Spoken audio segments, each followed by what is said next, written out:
Babus, this is Chatty from Cheers Chatty, and we've got Ankit Sethi from Brewnation. He's a one-stop guy for all brewery equipments, materials, and a lot of other things. Over to you, Ankit. Tell us, what do you do? How did Brewnation start? What do you do? And the works. Hi Chatty, good to Hi. catch up at this place in Hyderabad. And Happy New Year. Happy New Year as well, and Yeah. to all your listeners. So Brewnation, there's a big story behind this, a good amount of technical background before I started Brewnation.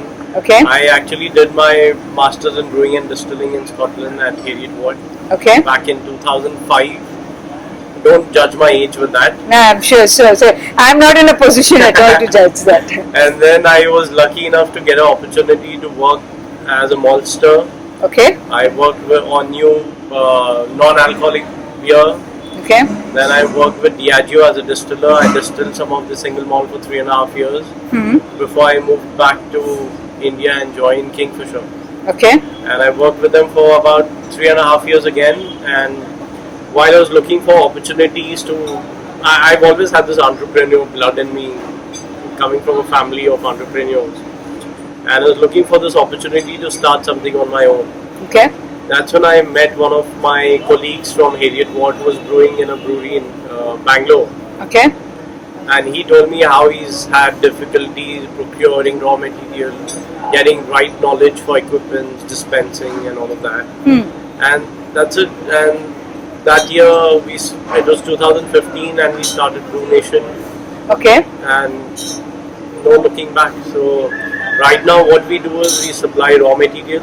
Which includes what? Malt, hops, yeast, enzymes, nutrients, Okay. additives, salts, chemicals, you name it, we've got it. So we are like a one-stop shop. You want to open a brewery today, give us your requirement, we'll take care of all of that. Okay. And we supply all across India. Pretty solid logistics that way. And So you're based out of Hyderabad. we are headquartered in Hyderabad. Okay. Majorly, most of our raw material is shipped from here. Although for the malt, we've got warehouses in Bangalore and Okay. shortly opening up in Gurgaon as well. But otherwise, primarily, yeah, we are headquarters in Hyderabad. Where does all your material come from? Is it from India or from abroad, or is it a combination of both? I don't think we have anything that is local that we supply, maybe apart from some cacao nibs, some spices and herbs, Okay. which go on to all these experimental brews. But majority comes from US, New Zealand, Australia, Slovenia, Germany, Britain, so Okay. all over the world. Okay. We are well travelled in our head. Okay. You're global that in that. Global, that yeah, sense. we're global that way. So we like to get our products from the source. Okay. That's why, Brewnation is now synonymous with good quality raw material, because we know exactly where material comes from, who's grown it, how it's been produced. We can trace it back right from where it's been farmed. And that's probably what sets us apart, because being a brewer myself, I have a bit of an idea of what works and what doesn't. Okay. And I hope my clients trust my judgment on getting the right products for them. I'm sure you started in 2015. Now you're in 2019. So I mean, yeah, you 4 years. proved yourself. It's been Yeah. a small, good, very exciting journey. Okay. There's lots of beer, of course. Thanks to Broadway that they're helping us shoot out here as well. Yeah, Plus the thanks. beer is great. I'm Yeah. having stout right Thanks now. to Broadway for doing that. One of the biggest breweries in Hyderabad, and I think ever since they've launched, they're doing some good stuff. Yeah. Evident. It's packed. House packed. Yeah, right on now. the 1st January. 1st January. Yeah. All the bad people come to the brewery on 1st And the January. rest go, where. Yeah. So tell me why is India a hub for anything that we can produce that's 100% India, like malts or hops or anything of that sort? Hops, I doubt. We did have some sort of a hop cultivation going on back in 2005 or 2006, Okay. which has been discontinued because of major issues with the production and the quality that was coming out, and we were not able to compete with the global market. And the other big challenge for somebody to grow hops in India is from the time you cultivate till you get your hop which is suitable for commercial use, it's a 7-year long process. Oh wow, So I that's a can't very see long any time. wise businessman wasting his time And doing that. money and energy in that. And Yeah. we've got over 200 varieties from like all across the world at great pricing. So I don't see any time that people are going to spend a lot of time doing hops in India. Okay. Malt, there could be opportunity, but again our barley is really poor, so Okay. we are not able to grow good barley here. There've been experiments with 2-row barley, which is what craft brewers use, but that's also not happening. So I can't see a lot of that happening for at least malt and hops. I do know a lot of friends who've started their propagation and want to do liquid yeast, all that. It's a very small business. It suits them to do it for themselves, but No, not in a commercial. no, I can't see that going Scene. commercial anytime soon because our volumes are still not that big. Not that big. Yeah. So you've come from a commercial beer background to a microbrew, craft beer background. So what is the biggest difference in terms of positive changes or negative changes or challenges that you see, and most importantly, opportunities that you see for this industry? I think coming from commercial, I've had the opportunity to really strengthen my technical knowledge Okay. and nailing down my parameters. Okay. Be it consistency of the beer, getting your batches in time, fermentation profiles, all of that that's given me a great sort of a knowledge of how this works. Same thing when I come to craft, we are still emerging, we are still evolving, we are still trying to create our own recipes, own records. So it's a completely different game. Craft is more like very impromptu.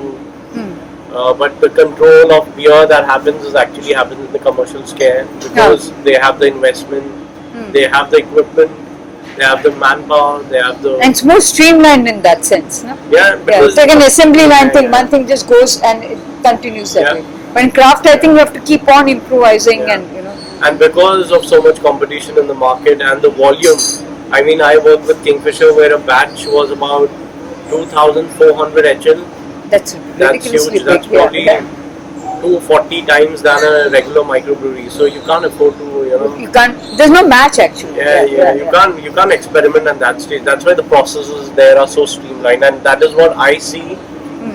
Craft breweries eventually can replicate, learn from commercial, and incorporate some of the best practices. I know the craft guys don't like it when we say commercial, and you could learn from that. But I've come from that background, and I know there's a lot of knowledge out there to grasp. And you look at it in a more positive way than rather than a comparison saying this is craft, this is commercial. Exactly. I mean, just pick up best practices. Just like you go to a training, pick up one good point, one good aspect, implement it in your brewery, see how it works. And similarly, go to a commercial brewery, pick a good habit, incorporate that into your brewery, and see if it works for you. And we do a lot of audits with breweries who are struggling to get a quality in craft. Like what kind of audits do you do? When do you get into the picture? Majorly, what happens is customers bought the equipment. Now he's struggling to either install or commission it because the supplier hasn't delivered on the products that he had promised. The customer will call us saying that, dude, we've got a problem, we can't commission, we can't install, can you help us out? So we go there, do that audit, we tell them what's required to finish it.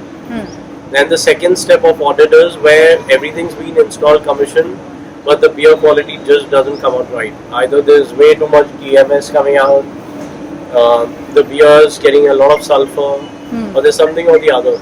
So that's when we come out audit, spend a couple of days with the client and give them a technical report on what best practices they can incorporate and improve on it. Okay.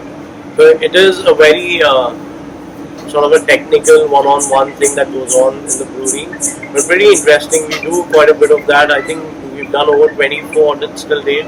Wow. Just in craft in the last 3 years. And this is in just in Hyderabad, or is it All over India? Yeah. Oh, that's. And I think the success rate has been pretty good. 9 out of 10 clients have come back to us and said that we've resolved all the problems that we had. Oh, that's fabulous. So if it works, we are happy to continue giving them our services. But because it's done personally by me and it involves a lot of time, I cannot be available 365 days a year to do this audits, but I'm more than happy to do it once every month or whenever I've got the time. Okay. So who are typically your clients, Ankit? Who's your end customer, consumer? Raw material, I think every brewery who's looking for some top-notch raw material is a client. Anyone who's got issues with the beer quality is a client. Okay. Anyone who's looking to get into brewing we don't do brewing consultancy. You don't do? We don't do brewing consultancy. There are plenty of brewers who are consultants now these themselves, days. I let them take care of that. But what we can do is, if you're a customer, you want to start. Now, from the time you conceptualize something to when you execute, you need somebody on board. To design the whole plant and all of that, get your brewmasters on board. That's when we come in. So you take it on almost like a turnkey project? On a turnkey, and when we hand it over to you, the entire equipment with the brewer, and it's now your baby to take it. Okay. And what do you see as the future of craft beer microbreweries in India? How since the time you started to now, did you expect this kind of scalability, and are you still think that there's a long way to go? We still have a long way to go, but the good thing is it's organic growth. I don't see breweries randomly having abnormal sales and saying, "Oh, we've done the best year this year." It's been pretty much organic. It's consistently growing. It's not like just going up and then just like falling down. Which actually shows that there's a bit of loyalty creeping in between customers, and also people are getting educated about the beer styles. Okay.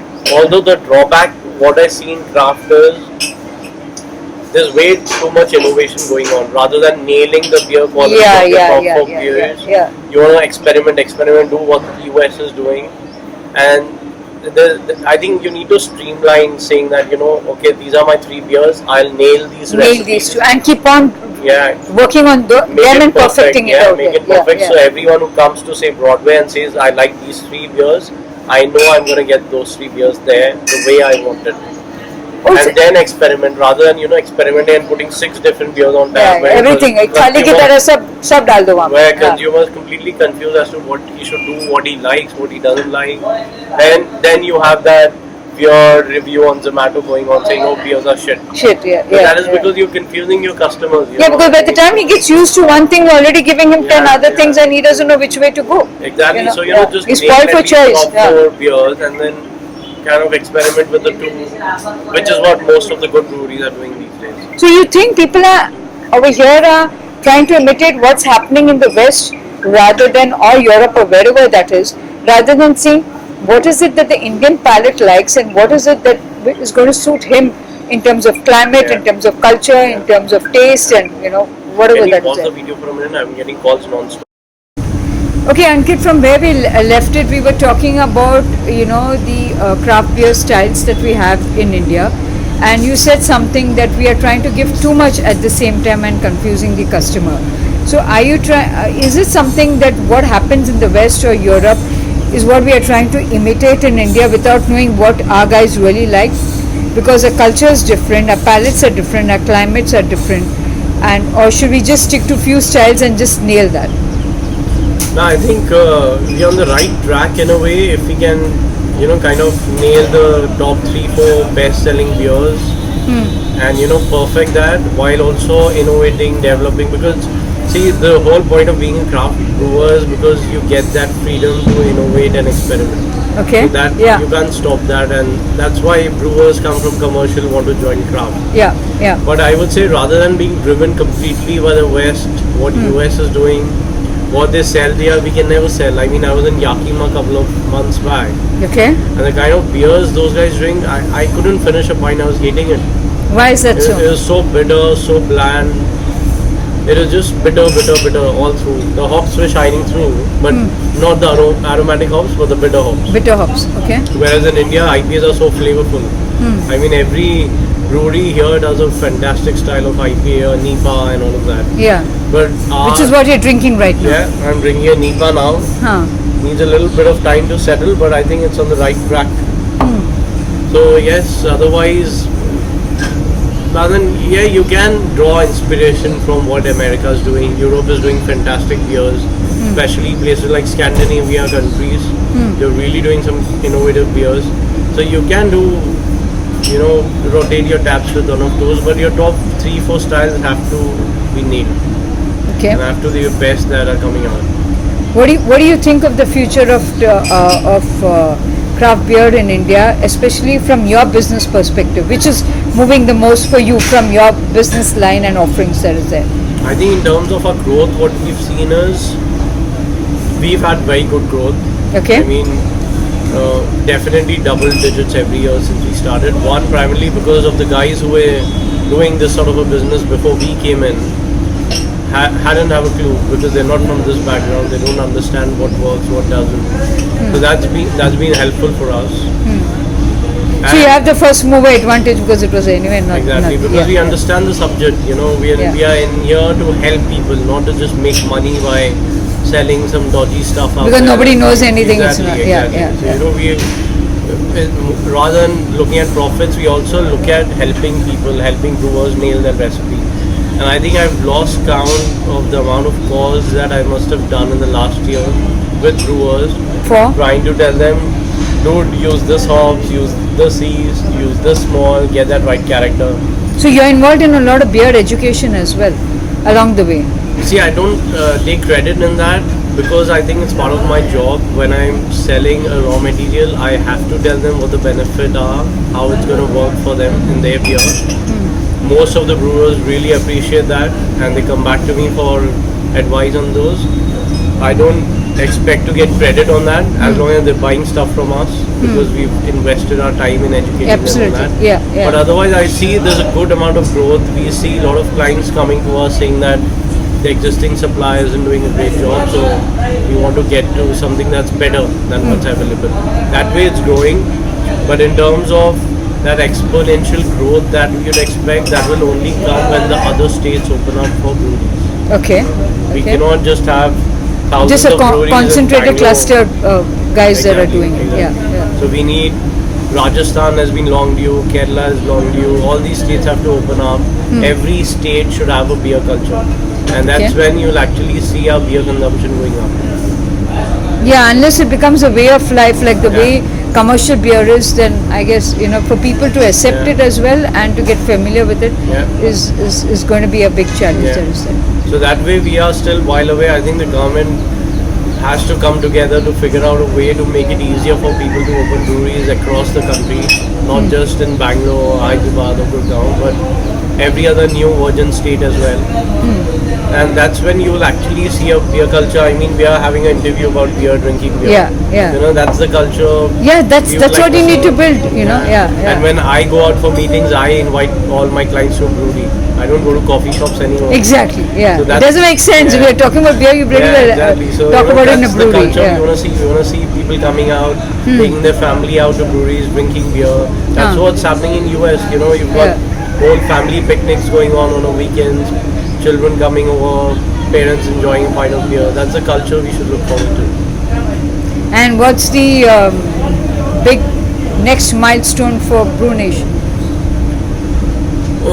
I think the next milestone, which it is not actually a milestone, but we need to fix our website, because that's long overdue. Okay. People have been coming up to me saying that, hey guys, you sell so many things, but can we see a website where we can just directly order? So we work on the website. So you're looking at a new commerce website or something like Not that? an to build it? e-commerce website, because our primary consumers are the craft guys and the commercial guys who like to have a direct interaction rather than an e-commerce. Yeah, But a website to showcase what we have, what are we launching. I mean, support them with technical recipes. We've got tons of recipes that we develop for clients. So we there's would a like lot to- of content which is not coming out and not doing due justice to what you actually are. Exactly. Yeah. There's a lot of things that the brewers don't know we do, and I'm sure there's a lot of ways we can help them out. Like, I know a lot of people who don't know that we deal in glassware. And That is something I read on one of, in Google, one of the articles that I read was that, but that's not really highlighted anywhere. Yeah. So we do glassware, we do audits for equipment, we do consultancy for a turnkey solution. Okay. We can help people source second-hand equipment, find second-hand equipment from Germany, America. So people don't know about all these things about us. So we want to do a website to showcase that. Huh. Then our sales team is growing. We would like somebody to come and blog about content, technical content. showcase our collaborations. We do a lot of collaborations with breweries, and just make it more exciting, more interactive for our customers. Finally, Ankit, is there any message that you want to give, an advice that you want to give for people who want to enter the brewery industry, the raw material industry, the back-end industry? I think for brewers, I'd just say, continue doing what you're doing, because we've grown from one brew pub back in 2007-8 to over almost 200 brew pubs. So obviously we're doing a good They're job. doing obviously something is being done right somewhere. And just don't take your eyes off quality. Just try and nail your quality of beers all the time. And I'd say, just start focusing more, be more proactive. Travel around the world. I see a lot of Indian brewers, they don't travel. I think you need to get out of India, travel, go to US, go to Korea, go to Japan. Get some exposure, some Get experience. some international exposure. I mean, there's so much happening. Get inspired of best practices, not just innovative styles, because innovative styles is what they're used to, but the way brewing is done in the right way, form that. And just be honest to yourself, honest to your vendors, honest to your suppliers, and make life easier for everyone. Great. Thanks so much, Ankit. Thank you. Cheers. Cheers, Chatty. cheers. And this is Chatty from Cheers Chatty signing off with Ankit Sethi at Broadway Brewery in Hyderabad. And thanks, Broadway, for giving us this time, space to have this interview. See you soon. Bye.